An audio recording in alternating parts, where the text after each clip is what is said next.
नमस्कार. स्वाभिमानी TV news चॅनलच्या बातमीपत्रात आपलं स्वागत. श्री शिवाजी विद्या प्रसारक संस्थेतर्फे शिवजयंती निमित्ताने व्याख्यानमालेचे करण्यात आले आयोजन. श्री शिवाजी विद्या प्रसारक संस्थेच्या वतीने शिवजयंती निमित्त व्याख्यानमालेचे आयोजन करण्यात आले. ही व्याख्यानमाला देवपुरातील नॉर्थ पॉइंट इंग्लिश मीडियम स्कूलच्या प्रांगणात उत्साहात पार पडली.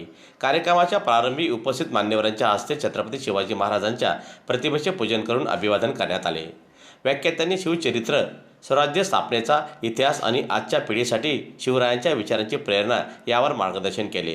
यावेळी विद्यार्थीसह सामाजिक राजकीय क्षेत्रासह संस्थेचे शिक्षक, शिक्षकेतर कर्मचारी व महिला शिवभक्त मोठ्या संख्येने या कार्यक्रमासाठी उपस्थित होते. या स्वराज्याचं रक्षण करतात अशा श्रेष्ठ व्यक्तींना नररत्ने असं म्हटलं जातं.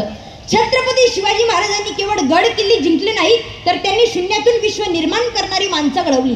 स्वराज्य हे एका राजाचं स्वप्न नव्हतं, तर ते 18 पगड जाती धर्मांच्या मावांनी आपल्या रक्ताने शिरलेलं एक मंदिर होतं.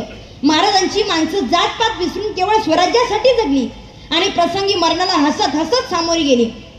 अहोज्यांच्या शौर्यामुळे मृत्यूही थरथर कापला. अशा असणारे तानाजी मालुसरे, बाजीप्रभू देशपांडे, जीवा माल्यांसारखे हिरेंनी आपल्या रक्ताने या स्वराज्याचा पाया रचला. कोणीही घ्याव, तानाजी, बाजी, यसाजी, कोणाजी, दौलत खान, मदारी, मेहतर, सिद्धी, हिलाल, कोणीही, प्रत्येकाचं आयुष्य सांगतं की कसं जगावं आणि कसं मरावं.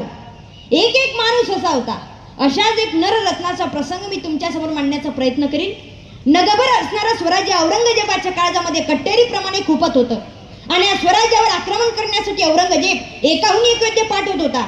मुठभर मराठी या मुघल सरदारांवर भारी पडत होते आणि यावेळेस या स्वराज्यावर आक्रमण करण्यासाठी औरंगजेबाने निवड केली ती म्हणजे दिलेर खानाची. आणि मग सभासद बकरीच्या संदर्भानुसार आणि मग 1672 मध्ये दिलेर खान आरा, बुराणपुरा व नाशिकच्या दिशेनं या नाशिकच्या प्रांतातले काही किल्ले हे मराठ्यांनी जिंकले होते. आणि त्यातलाच एक किल्ला होता कणेरागड. दिलेर खान या कणेरा गडावर येणार याची गुणगुण मराठ्यांना लागली, पण त्यातच एक सरदार, त्याचं नाव रामजी पांगेर आहे. अवघ्या 700 मावळीशी त्या कणेराच्या पायथ्याशी उभा होता.